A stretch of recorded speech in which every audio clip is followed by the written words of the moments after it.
Ramdaman ko. Kinakabahan ako, natatakot ako, gusto kong tumakbo pero hawak niya ang kamay ko. Iba't ibang babae, iba't ibang conversations. Rocky's Secret Files. Your story they never knew existed. Tinuruan niya ako kung paano maging isang mahusay na kabit. Yung puso ko parang sinasaksak sa sobrang sakit. Rocky's Secret Files. Secret Files. With Titan Jello. Rocky's Secret Files. Rocky's Secret Files. Secret Files.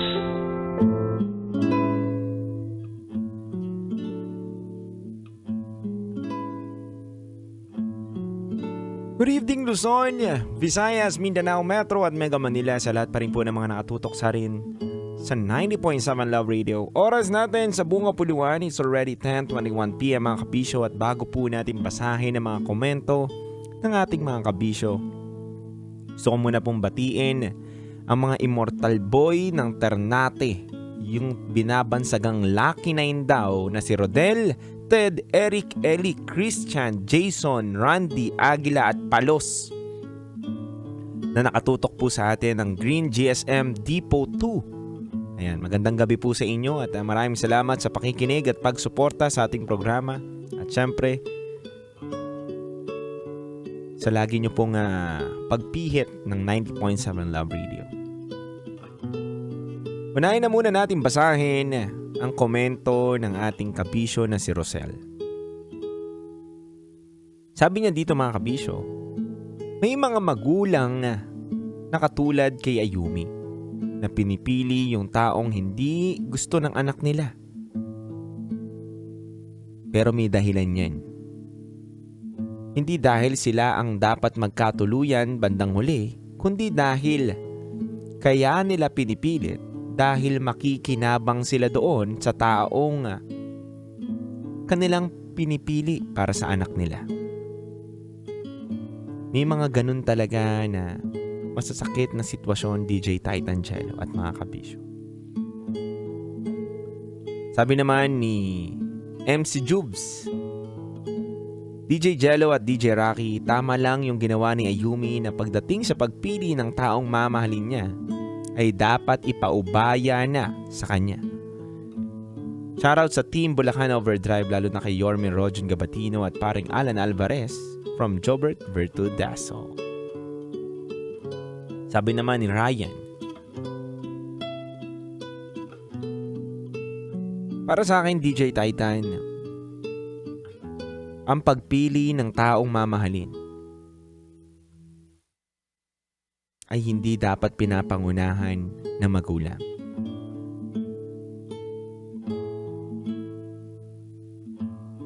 Isa rin po akong magulang at may dalawang anak na babae.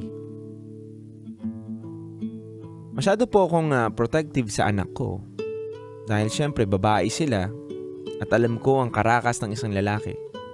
Pero hindi para pangunahan ko sila sa taong gugustuhin nila. Bagkus ako'y magiging gabay at hindi magiging hadlang. Ako'y susuporta at hindi para dumikta. Yun lamang po DJ Titan Jello. Kaya po sa lahat na magulang na katulad ko, naway wag natin pangunahan yung taong mamahalin ng ating mga anak. Dahil at the end of the day, sila pa rin ang may pakiramdam, puso at isipan, at sila ang sasama sa tao na pinipilit natin at hindi tayo. Mga kabisyo, isang nakakalungkot na kwento ang ating napakinggan. Kwento ni Ayumi na mismong mga magulang niya ay pinipilit siyang mahalin yung taong nakagawa na sa kanya ng kalokohan. Tama yung naging desisyon nito ni Ayumi. Sa murang edad niya, buti naisip niya yon. Na dapat wag natin itolerate yung mga manloloko na tao.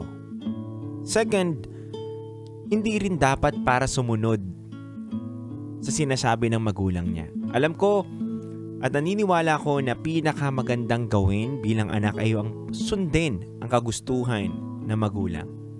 Pero sa paraan na alam mo naman na magiging alanganin ka. At hindi na rin naman tama na sundin yung kagustuhan nila na gustuin mo yung taong gusto nila. Pero deep inside, hindi mo naman gusto. Kaya Yumi, para lang sa akin, lagi mong tatandaan na kaya tayo binigyan ng sariling isip at puso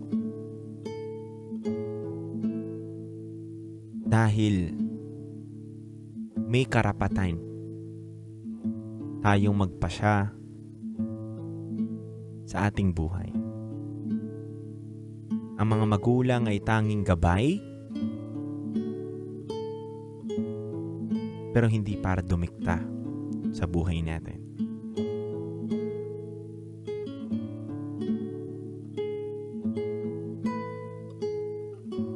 Yumi, kung nasan ka man ngayon, tanging gusto ko lang sabihin sa'yo na sa pagiging matapang mo upang ipaglaban ang karapatan mo bilang tao na may karapatan na magpasya sa kanyang sarili, naway makahanap ka ng tamang lalaki sa buhay mo. At kapag nakapagtapos ka ng pag-aaral, Yumi, ay maintindihan mo din yung salitang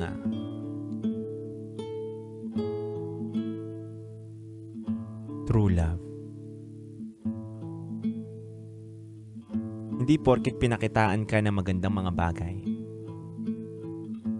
o inalayang ka ng mga magagandang bagay, sinasabi na po nating true love yun. Marami na pong kabataan ngayon na nabubulag sa mga matatamis na salita. Marami mga kabataan ngayon na nabubulag sa mga magagandang bagay na inahain sa kanila at tingin nila ay tunay na pagmamahal na yun. Ang tunay na pagmamahal po ay pakikita natin sa sitwasyon na pinakamahirap sa buhay natin. Yung taong pinakaminamahal mo, kapag mahal ka pa rin yan hanggang sa dulo at pinakamagulong sitwasyon ninyo, ibig sabihin, siya yung totoong tao para sa'yo. Marami po kasing kabataan ngayon na tingin nila alam na nila ang salitang pag-ibig.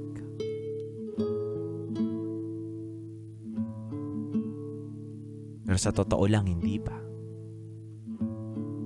Kaya Yumi, naway, huwag mo madaliin ang sarili mo. Alamin mo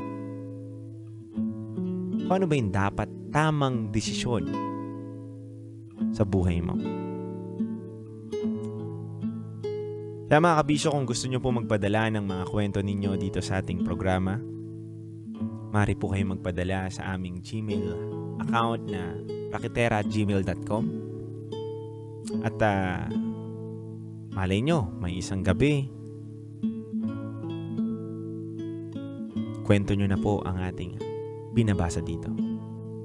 Muli ako si DJ Titan Jello, kayo po ay nakatutok sa 90.7 Love Radio.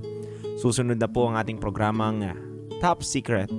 Maaari na po kayong tumawag sa ating Viber line na 0916-529-5595.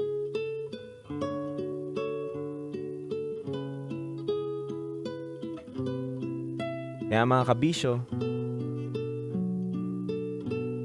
handog ko pong awitin sa inyo.